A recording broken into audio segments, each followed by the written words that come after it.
Hello, everybody. Welcome to the Crypto Hipsters podcast, where I interview founders and co founders, entrepreneurs and artists, executives and stay at home hipsters in crypto and blockchain around the world.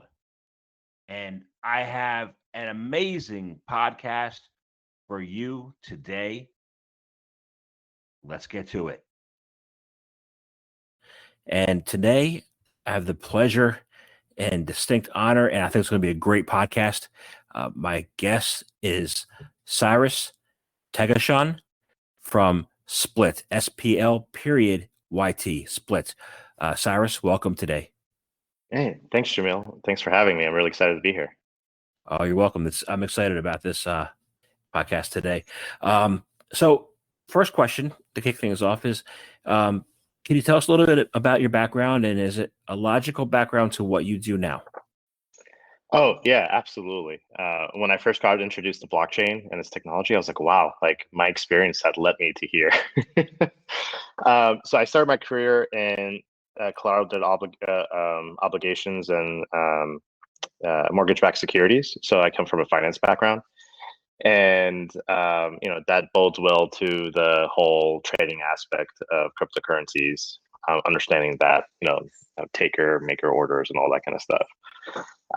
Then I pivoted my career to work at Deloitte Consulting as an e-commerce technical consultant. So I helped Fortune 500 companies come up with solutions for their e-commerce problems or digital marketing, and that's really important when you're trying to implement such a enterprise grade type of technology, working with a tech team and also building it out for a mass audience of people that use the blockchain and cryptocurrencies is no small undertaking.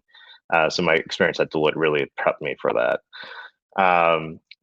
Before I started Splyt, I also had a couple startups. So I got to taste startup life, what it takes to make a startup, the sacrifices you're going to have to make, all the ramen noodle nights. For any other entrepreneur out there, you know exactly what I'm talking about. But so I'm also a 6 times founder. I've been funded by a couple Silicon Valley startups, VCs, and have 2 portfolio companies at a VC company this past few years, and all of that up, led me to getting heavily involved in the Ethereum community in 2017. During that time period, I started also going through a journey of self-growth. Well, it's been always a critical part of me for when I was growing up, but I specifically took a course through CTI, Coactive Training Institute, to become a better leader. Lead through servant leadership and building agile teams. I've also trained and teach agility to over like 10,000 people for enterprise. And part of agility is raising one's awareness and transcending beyond just the typical way of things are done. And I think the ethos of blockchain, outside of the technology and outside of the financial implications, it's about lifestyle change, this paradigm shift from living more in a corporatistic or capitalistic type of society and moving more towards something a little more collaborative. It doesn't necessarily have to be socialism, but you could still have that merit-based reward system to promote innovation while still doing it in such a way that's greater for the whole good. I call it more holacracy, to be honest with you. I don't think that's talked about enough, but some companies started implementing them at their team structure level, such as Zappos. So they're more of a flat organization, decentralizing decision making, and the governance around that. So I was trained, and I trained others on that wavelength for 10 years. So taking my spiritual side and my practical skill set side, it all just kind of meshed well perfectly with what blockchain was trying to accomplish. And I'm trying to do everything in my power to take everything that I've learned and give that back to society and community. I feel privileged to be in the position I'm in, just to be honest. Awesome. I was first introduced to the Ethereum community in November 2017. I had been in the blockchain, in the Bitcoin space from June until November. And then I went to a conference, Blockchain for Social Impact, and it was a room, Microsoft and others and the consensus. And I was like, where did all these really smart people come from? So it was really an eye-opening experience. You say that you manifest. I manifest things is on your LinkedIn profile, right? And I was, I'm interested in that. What are some of the things that you've manifested, and then what's the driving force between your curiosity, your persistence, and your courage? Yeah, great question. So I see someone's been stalking me online. No, a little bit. Yeah, it's definitely my tagline. Yeah, so the first thing, it's fun. Manifesting things is such a fun thing to do, and it could only happen when you're having fun and staying present.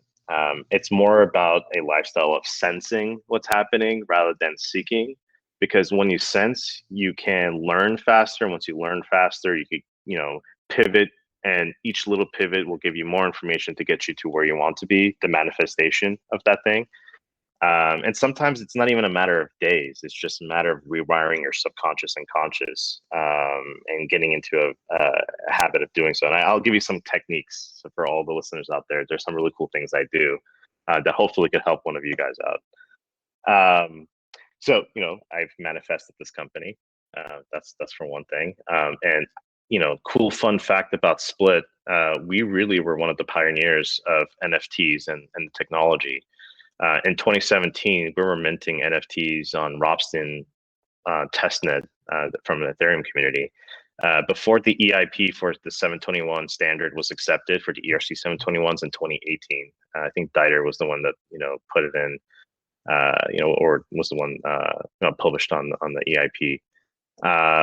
And then fast forward to today, and this might have taken a little longer for me to manifest, but back then I talked about NFTs. No one really knew what I was talking about. It was really funny too, because I would say, hey, it's the ERC20 token, but with the supply of one. It's non-fungible, right? So, but we built it differently. Josh Dyben, my co-founder, and I, we started building that stuff out. But through that, we spent time trying to explain what NFTs are to people, and it wasn't really manifesting the way I want. And this past year, and here's some of the techniques that I did. I started journaling. I don't know why it took me so long in my life to journal, but as you write down, it's so therapeutic, and you get such a clear head for the rest of your day.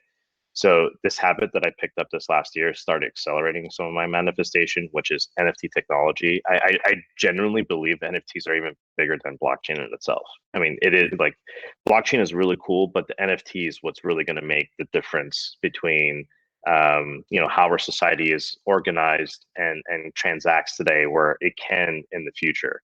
And not NFTs in terms of collectibles, but like NFTs of the pure technology behind it, of it being like programmable data, essentially. So anyway, back to manifestation. My techniques besides journaling have also been, I have a boot sequence. And this boot sequence, it's me making a bunch of I am statements and or like what I want to do today, what I want to accomplish, and it's repetitive. And I have 36 of them. That's my number. I don't know why. It just occurs in my life, and I see it all the time. So I have 36 statements I make every morning. First thing I wake up, I read them out loud. I read them out loud sometimes 36 times in a row. Sounds kind of crazy, but it actually goes by pretty fast, and it's like a meditative state for me, which is great. But by doing that, I say, like, I am an innovator, I am empathetic, I'm a Jedi warrior, right? It could be anything. It's not self-judgmental. And with that, I start manifesting an attitude of who I am. And my attitude also starts attracting others and, vibrations, experiences, people that are kind of on that same path. So, so some of the things that I've manifested and, the techniques behind them. Yeah, that's pretty cool. I had a entrepreneur coach for a little while too, and he said all the time, make two lists: make a gratitude list daily, and make a brag book. And don't feel embarrassed about making a brag book. This way, it keeps you on track. And the things I manifest is I read that book, Think and Grow Rich, and everybody all around me is telling me that I'm retired or that I'm done working. And I'm like, I'm the only one who thinks still have a career. So I'm doing that, and so that leads me to my next question, the future of work. What is your definition of the future of work? Mine is still staying in the game. What is yours? It should be free and fun. If you could define the future of work as free and fun, we've made it as society. Making it seem like slavery or in prison. How many times do you ask people, Jamil, and say, "Hey, like, how's work?" And how many times people are like, "Oh, it was tough, it was long, can't wait to get out." There are some out there that say, "Oh, I love what I do," but what happens if everybody says that? Are we really working? So that's a question I ask myself all the time. And I do see blockchain technology and NFTs, get us to a place where people are working for their purpose, not for profits. And I always say this, put purpose over profits, and a lot of great things will happen. The profits will follow, but do you really need the most profits? And that's one of the fundamental problems I have with capitalism is, it's maximizing shareholder value. And what about societal value? What about the employee's value, right? It doesn't capture all the data points that make us feel fulfilled.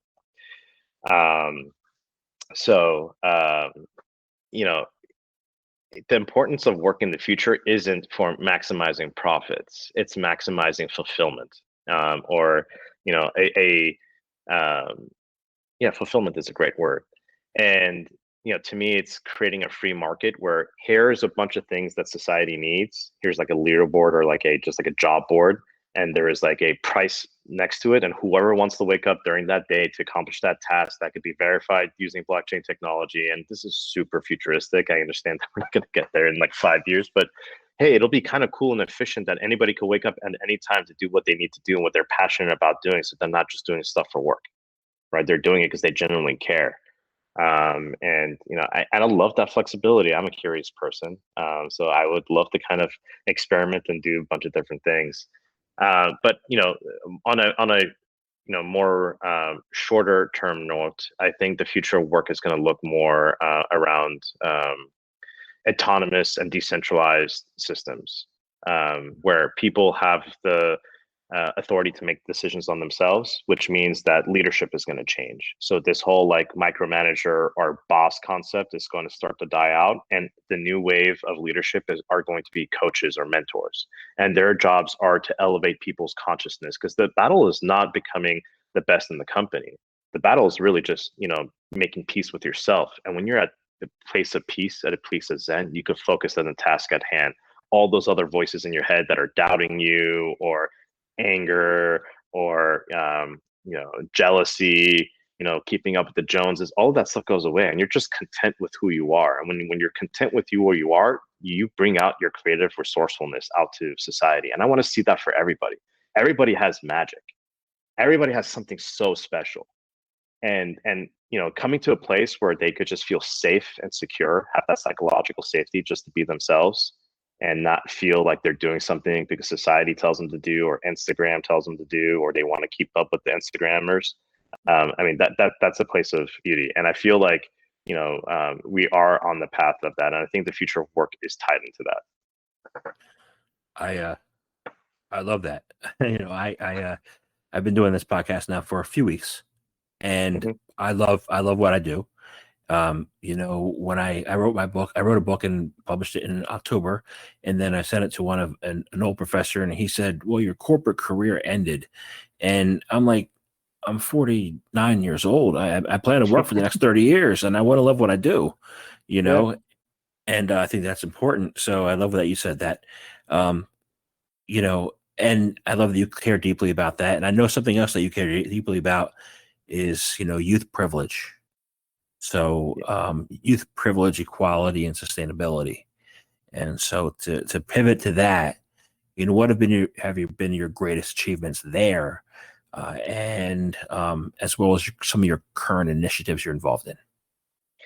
Yeah, giving back is really important to me, and especially for children. Like, it breaks my heart thinking of a child not thinking that they have the same type of resources or tools as others to be successful, and that imagination dying inside a child's heart is probably the greatest heartbreak I could experience in life. No child should ever go through that. The world is their playground, and they should be able to imagine and manifest whatever they want. And just getting to the point of for them to not feel that way because they come from a underprivileged community or society where it's not as affluent, or if they have race, gender, any type of things that could be discriminated against them. I like to be um, a good role model in that sense. So part of the coaching I do, so I've gotten my CTI license, and I am a coactive coach, and I do a bunch of different coaching engagements for enterprise and for people, but a lot of the coaching I've done pro bono for kids, and I still have a few mentees, and I do that constantly, and I've done it for UCI, for alma mater too. And I still connect with the University of California Irvine campus, and a bunch of their faculty and staff send me referrals. They're like, "Hey, like you should talk to Cyrus." Um, and I just like helping kids that young kind of ask themselves questions. Right? I don't come with the answers. It's more about asking questions of what is it that is important to them, and getting the attention off of um, you know, hey, I don't have this that these other people have, or whatever it is, and putting the more attention of what they do have, and kind of like that gratitude. So, that's part of the mindset shift and coaching I like to do. I like to be more hands-on with the people that are impacted. Also volunteer. I did, Big Brother, like a couple years ago. I haven't had the chance to do it over the past few years. I mean, that's a bad excuse. But there was a priority shift in me for the startup field and Splyt specifically. So I consciously made that choice, but definitely will look into doing that again.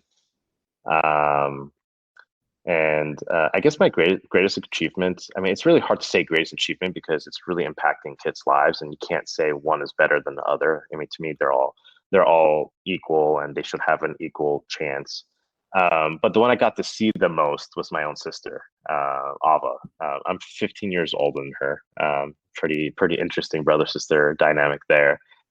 But as she was navigating, trying to figure out what she wanted to become, and what she wanted, and who she wanted to be, and where she wanted to go to school, helping her kind of navigate that, and asking questions that got her curious, that got her to a place of feeling really fulfilled right now, is great. I mean, she didn't get into the school she wanted to get into, and helping her through all of that,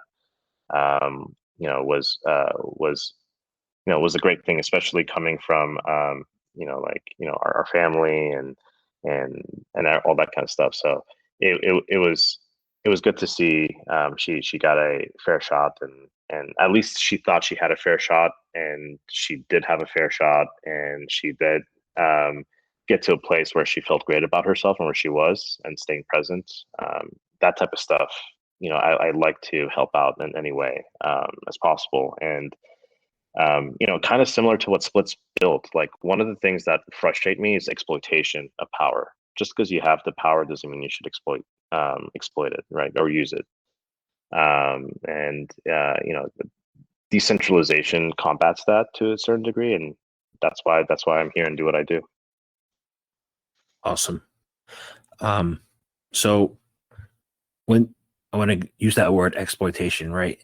And I don't really want to define it as that, but when we talk about crypto and decentralization, we kind of share similar views on venture capital.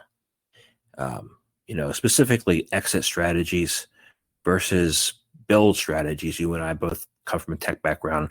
We're both builders. I built databases for a couple of decades. You build too. How can building rather than exiting play a crucial role in creating economic opportunities for the younger generations? Yeah. I often say this: as a startup, your currency of value is not dollars, it's information and learning. And when you're learning and collaborating, you're creating a lot of opportunity and intellectual type of thinking or stimulation for others who are either observing you and or part of what you're looking to become. And when you're building, the mission there is to build something of value, and people come and you teach and you coach, and it's not a competition about who's the smartest to get the biggest paycheck or anything along those lines. It's more of a collective conscious type of movement where everybody's there together trying to build something for a specific purpose. Exit strategies, they promote a little bit of competition, and competition is not bad per se, but there is no guardrails, or at least in the current system today. So people make decisions for the exit and not necessarily for sharing or bringing others. We don't live in a society where companies could work together and come up with something better together, or at least not for the most part. And they're being incentivized to compete with each other, and potentially harm each other, which is not good for society in some ways. I can understand that, hey, it also drives innovation, but you could drive innovation different ways. It doesn't have to be thrown to the pit and the greatest would survive. We aren't barbarians anymore, right? There is a level of human consciousness we've got to where we could all collaborate and hold a space of peace for each other, regardless of again, who you are, where you're from, age, or any type of quality you could discriminate against. We're all just a consciousness, and we're all here experiencing something, and just giving that space for us to kind of be ourselves and learn from each other, I think could be the greatest impact for younger generations coming in, and they're not going to be put behind the eight ball. So again, exit strategies are they're highly leveraged to say the least, and this whole concept of leverage is borrowing against the future generations' time. So as they inherit this this economy or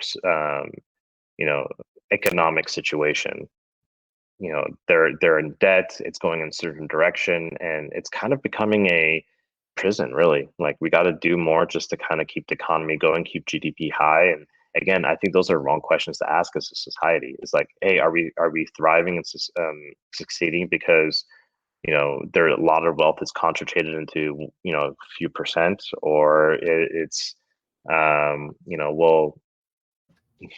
we're living in the scarcity mindset, really.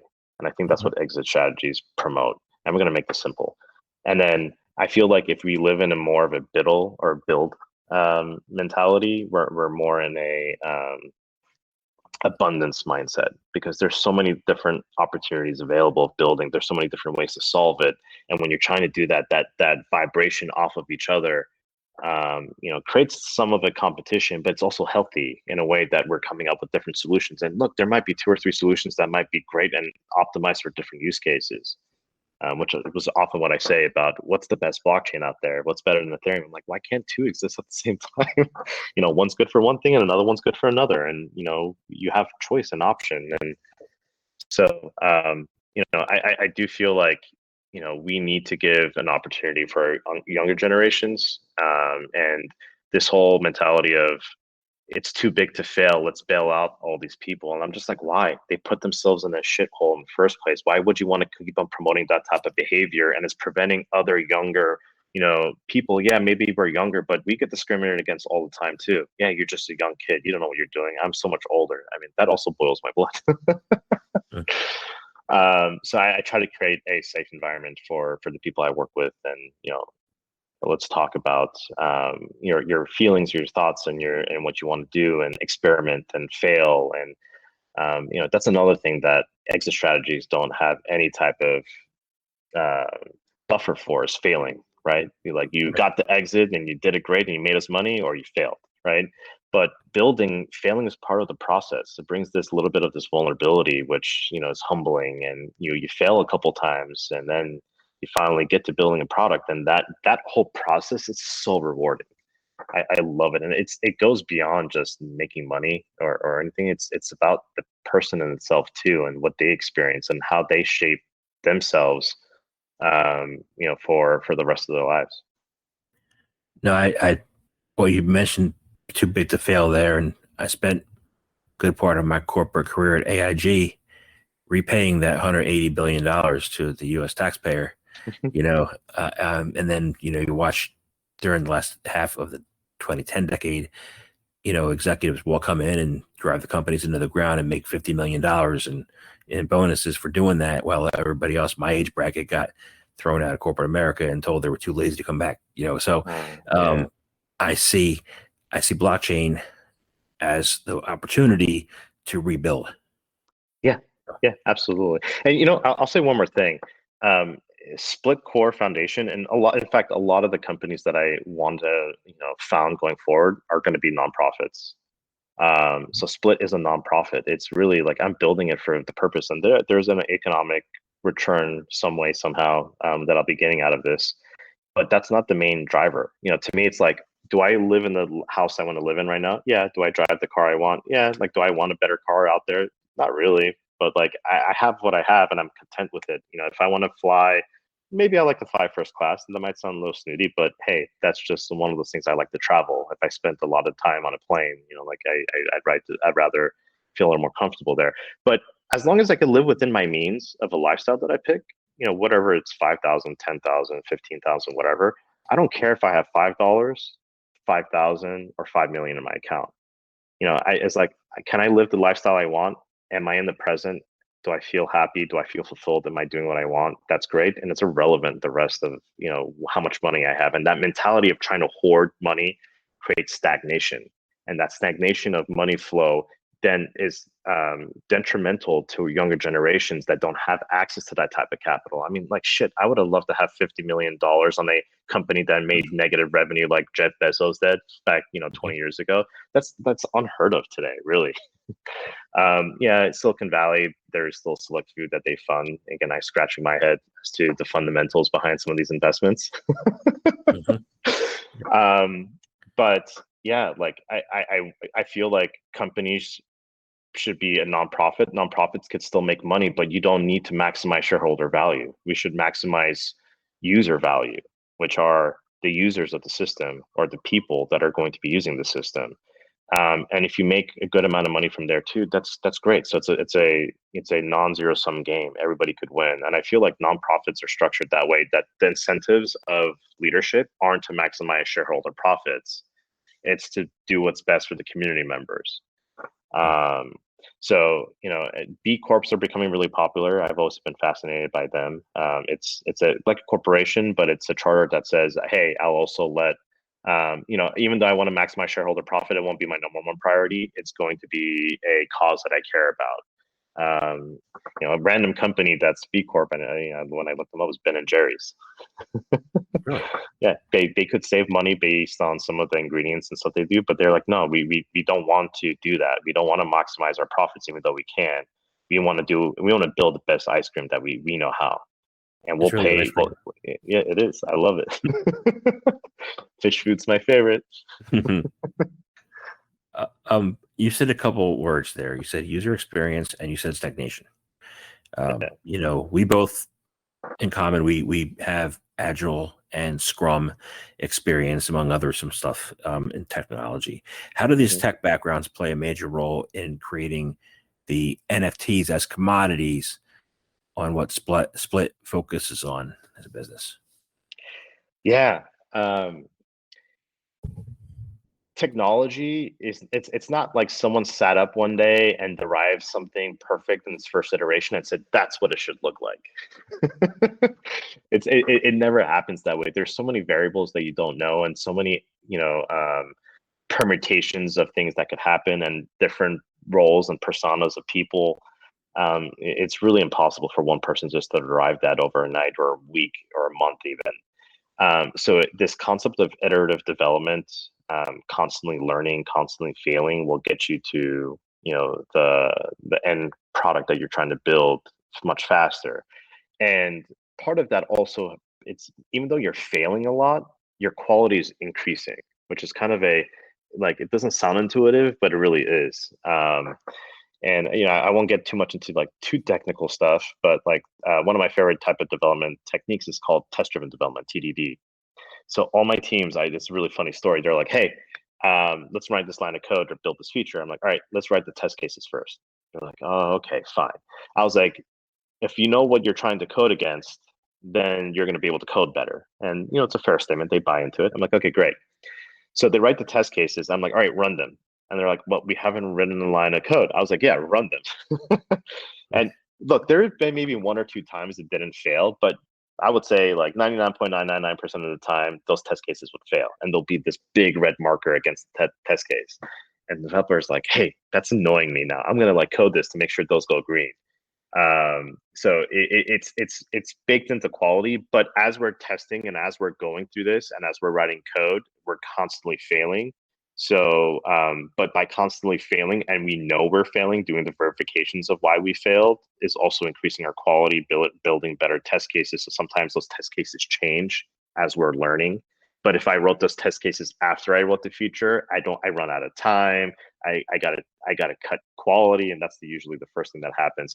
So having both a waterfall and an agile background, I could tell you so many times that waterfall never worked on time, never got there, always delayed, or increase in budget or decreased quality by shortening the testing cycles, because that's the first thing to always get cut. So I could say by keeping more of an agile type of software development lifecycle, SDLC, it is a lot better for quality, and it does reduce cycle time. So again, and maybe in the beginning for agile systems, like if you're getting into the mindset of writing test cases or testing first, it's kind of like, oh, it's going to slow me down. But you realize that the rework you have to do if you don't test first is a lot more than if you test first. That shortens that rework period of time. And if there's any product manager or scrum master or agile coach out there and listening, do not skimp on quality and put it as your first criteria, because it will make your company go much faster after that initial investment. It's not much, but getting into that mindset, I have seen companies reduce their cycle times by like 70%. I know because I implemented it with them. And then there's a method we follow, or at least this is my techniques on agility. It's called Shu-Ha-Ri. So Shu-Ha-Ri is a method and process taken from a Japanese martial arts, and how they use Shu-Ha-Ri to master their trade and their craft. So Shu means follow the rules. So as a sensei, I'm teaching my mentees, this is the way this martial arts works. Here are the techniques. Follow as I say. You do that for a month. Now that you got the understanding of the basics, you go into Ha phase, which means break the rules. And the way I explain that into technologists is start experimenting with 4 or 5 different ways of doing something. Now that I taught you the basics that works on many other companies, it might not work with you, but you have a basis point now. Now let's try 4 or 5 different processes or ways of doing something. Try them out for like a few months. After a few months, you come back and you be like, all right, you did things a few different ways. Which one felt the best to you? And it's so much more clear when you have context and you live the life of doing something one way or another, rather than just trying to eat a silver bullet that someone gives you. Like everybody tells me, oh, what's the best way to do agile? I'm like, I don't know. Like I could tell you how to figure it out, because you have to build a system and process that brings out the best in you and your employees, right? And why most agile transformations fail or they take us such a long time is because they try to do what others learn. They don't do what the company is learning, right? And Shu-Ha-Ri builds that where you learn and you put them on paper, and then you could decide what's best for you. And then the re phase means you become the rules, right? That is your identity at that point. Whatever you learned in Ha and the one you chose will become your identity or your agile identity, and the way you learn within the company that brings out the best in you.